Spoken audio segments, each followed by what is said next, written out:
نحمده ونصلي على رسوله الكريم أما بعد فأعوذ بالله من الشيطان الرجيم بسم الله الرحمن الرحيم قد أفلح من زكاها وقد خاب من دساها وقال صلى الله عليه وسلم إن الدين يسر صدق الله العظيم وصدق رسوله النبي الكريم اللهم صل على محمد النبي الأمي وعلى آله وأصحابه وبارك وسلم۔ احکام حجاب میں ہمارا آخری مذاکرہ ہے،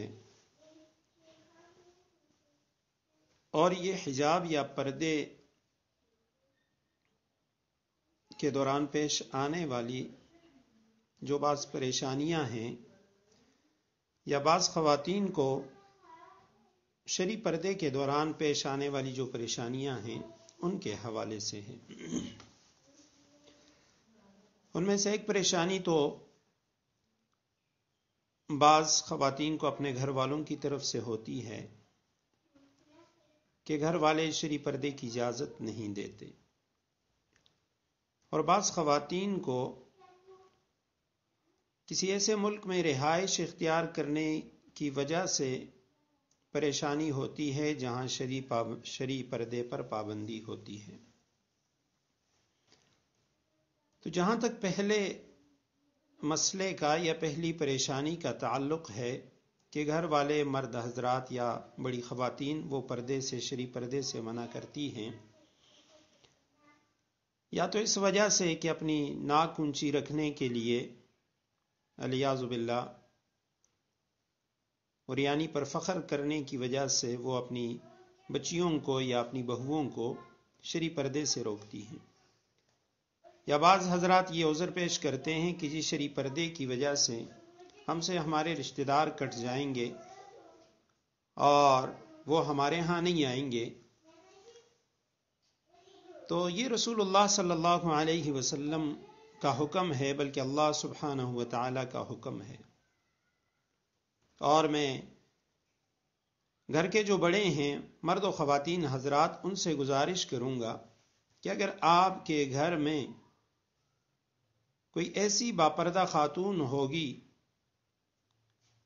کہ جو پردہ اختیار کرے گی صرف اس نیت سے کہ رسول اللہ صلی اللہ علیہ وسلم کے ازواج مطہرات کی سنت ہے،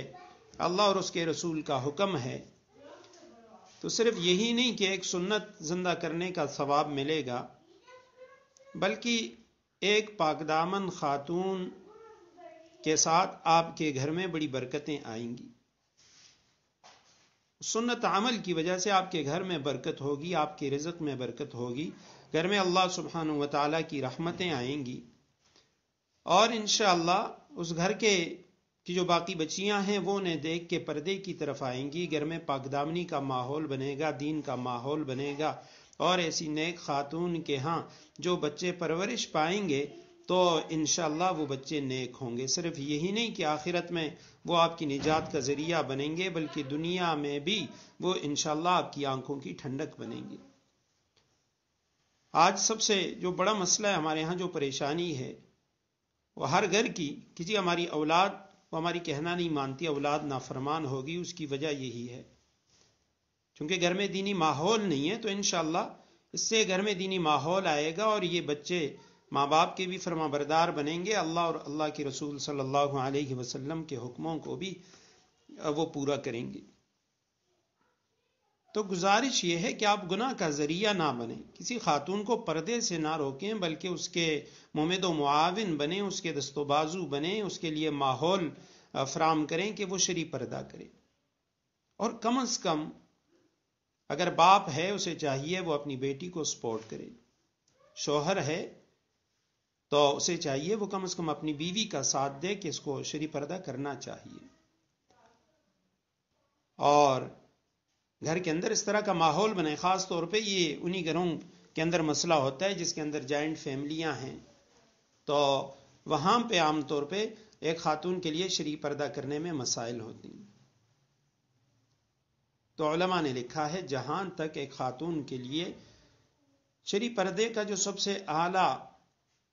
درجہ ہے، بہترین درجہ ہے، اگر وہ اس کو میسر نہیں آتا، وہ اس طریقے سے پردہ نہیں کر سکتی، تو تب تک اسے چاہیے کہ وہ اس گھر میں اس طریقے سے پردہ کرے اپنے جیٹ سے، اپنے دیور سے، کہ چہرے کے علاوہ، اس کے ہتھیلیوں کے علاوہ اس کا باقی جو بدن ہے اس پہ کسی کی نگاہ نہ پڑے، نظر نہ پڑے۔ گھر میں جہاں نامحرم ہوں تو وہاں سر وقت، ہر وقت دوپٹے کے اندر چھپا ہوا ہو، بدن پہ ایسا موٹا لباس ہونا چاہیے، کھلا لباس ہونا چاہیے کہ اس سے بدن کے اعضاء نظر نہ آئیں، اور نہ ہی ان حضرات، ان کی خدمت اس کی اجازت ہے، اگر کوئی چیز ان کے لیے پکانی ہے، کوئی چیز ان کو دینی ہے، دے سکتے ہیں، لیکن ان کے ساتھ جو فضول خوشگپیاں ہوتی ہیں اس کی شریعت نے اجازت نہیں دی۔ تو انشاءاللہ اگر ایک خاتون ہمت کرے گی اور اس طریقے سے وہ گھر کے ماحول کو بدلنے کی کوشش کرے گی، اللہ سبحانہ و تعالیٰ کریں گے کہ اس گھر کا ماحول بدل جائے گا۔ اب ایسے گھرانوں کی جو خواتین ہیں تو ان سے گزارش یہ کہ آپ ہمت کریں، عزم کریں، انشاءاللہ اللہ سبحانہ و تعالیٰ آپ کے لیے راستے کھول دیں گے۔ اور صرف یہی نہیں کہ آپ کے لیے راستے کھلیں گے، بلکہ نبی علیہ السلام نے فرمایا من سن سنتا حسنتا فلہ اجرها واجر من عمل بها، جو مرد یا خاتون کسی نیک کام، اچھے کام کی بنیاد رکھے گی تو جتنے لوگ اس پہ عمل کریں گے، بعد میں جتنی خواتین اس کو اپنائیں گی، اس کا اپنا ثواب، ان سب کا ثواب جس طرح انہیں ملے گا اس کو بھی ملے گا کہ اس نے اس اچھے کام کی بنیاد رکھی ہے۔ اور اسی طرح جو کوئی برے کام کی بنیاد رکھتا ہے تو اس کا گناہ بھی اسے ملتا ہے، اور بعد میں جتنے لوگ اس گناہ کے کام کو کرتے ہیں تو یہ بنیاد ہونے کی وجہ سے یہ بھی گناہ کے اندر برابر کا شریک ہوتے ہیں۔ اور اسی طرح رسول اللہ صلی اللہ علیہ وسلم کی حدیث مبارکہ ہے کہ فساد امت کے وقت جو میری ایک سنت کو زندہ کرے گا، اللہ سبحانہ و تعالیٰ اس کو 100 شہیدوں کا اجر دے گا۔ تو آج واقعی یعنی وہی فساد امت کا دور ہے کہ ایک طرف تو کچھ ایسے ناعاقبت اندیش لوگ کہ جو پردے کے خلاف انہوں نے صفیں بنائی ہوئی ہیں اور وہ پردے کے خلاف لوگوں کے ہاں شکوک و شبہات پیدا کرتے ہیں، دوسرے بعض گھرانوں کے اندر بھی مستورات کو پریشانی ہوتی ہے، گھر والے منع کرتے ہیں، تو ایسے وقت میں پردے کو اپنانا یہ عزم و ہمت والا کام ہے۔ اور انشاءاللہ جب آپ قدم اٹھائیں گی اللہ سبحانہ و تعالیٰ راستے کھول دیں گے۔ یوسف علیہ السلام کا واقعہ قرآن میں موجود ہے، بند دروازوں میں اب اس کو برائی کی دعوت دی جا رہی ہے، تو یوسف علیہ السلام فوراً دروازے کی طرف لپکتے ہیں۔ اب انہیں پتہ بھی ہے کہ دروازہ بند ہے، دروازہ لاک ہے، لیکن یوسف علیہ السلام دروازے کی طرف دوڑے، اللہ سبحانہ و تعالیٰ نے ان بند دروازوں کو ان کے لیے کھول دیا۔ تو اللہ سبحانہ و تعالیٰ ناممکن کو ممکن بنا دیں گے، لیکن ایک چیز کا خیال رکھنا ہے، کیونکہ بعض ایسے گھرانے ہوتے ہیں جہاں پہ گھر کے جو بڑے ہیں وہ کہتے ہیں جی ہم یعنی پردے سے اس لیے منع کرتے ہیں کہ اس کی وجہ سے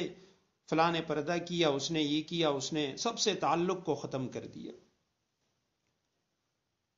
تو رشتہ داری ختم کرنا یا قطع تعلقی کرنا شریعت اس کی اجازت نہیں دیتا۔ رشتہ داری رکھنی ہے لیکن نامحرموں سے پردہ ہے، ان کے ہاں آنا جانا ہوگا۔ اب جو نامحرم مرد ہیں تو مردوں کو چاہیے ان کو بیٹھک میں بٹھائیں، گھر کے اندر نہ لائیں۔ گھر کے اندر خواتین ہوں، پھر خاص طور پہ جہاں خواتین کا کمرہ ہو تو وہاں تو کوئی بھی نامحرم شخص وہ نہ جائے، غیر مرد وہ نہ جائے۔ تو اگر انشاءاللہ اس کام کو ہم صحیح نیت کے ساتھ، حق نیت کے ساتھ، حق طریقے کے ساتھ،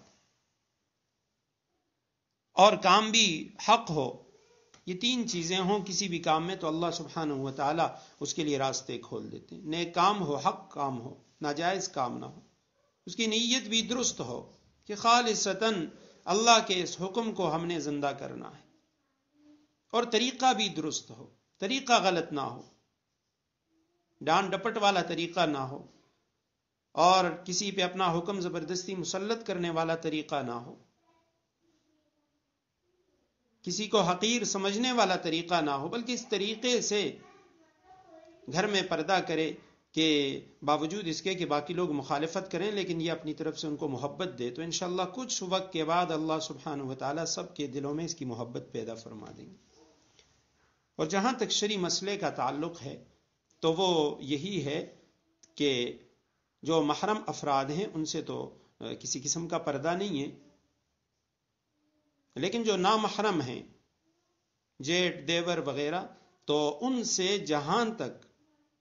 مکمل پردہ وہ ممکن نہ ہو تو کم از کم اتنا ہو کہ چہرے اور ہتھیلیوں کے علاوہ باقی جو بدن ہے وہ چھپا رہنا چاہیے، اور ان کے ساتھ فضول خوشگپیاں بھی نہ ہوں۔ اور جو دوسرا مسئلہ ہے کہ جن ممالک میں شرعی پردے پر پابندی ہے، تو علماء نے لکھا ہے چونکہ پردے کا تیسرا درجہ جو ایسے اوقات کے لیے ہے کہ جن اوقات میں یا جن صورتوں میں وہاں مکمل شرعی پردے کی اجازت نہ ہو یا ناممکن ہو،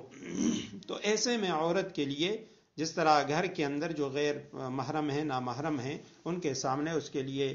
بوقت ضرورت چہرہ کھلا رکھنے کی اجازت ہے، تو اسی طرح وہ خواتین کہ جو ایسے ممالک میں ہیں جہاں شرعی پردے پہ پابندی ہے، تو پہلی بات تو یہ ہے وہ بلا ضرورت گھر سے باہر نہ نکلیں، گھر میں ہی رہیں، لیکن جب ضرورت ہو اور پھر کسی پبلک مقام پہ جانا ہو تو اس صورت میں اس کے لیے بھی چہرہ کھولنے کی اجازت ہوگی، لیکن جہاں اس پہ کوئی پابندی نہ ہو، جہاں کوئی روک ٹوک نہ ہو، تو وہاں وہ پردہ کر سکتی ہے۔ اور آج کل تو ایک اور سہولت بھی ہے کہ ایک خاتون اگر کسی ایسے ملک میں ہے جہاں پہ چہرے کے ڈھانپنے پہ پابندی ہے تو وہ نقاب لگا لے، سر کے بال وہ دوپٹے سے چھپا لے اور چہرے پہ نقاب ہو، تو انشاءاللہ وہ گناہگار بھی نہیں ہوگی، اور اللہ سبحانہ وتعالی اس کے لیے مزید اپنے دین کے راستے کھول دیں گے۔ وما علینا الا البلاغ المبین۔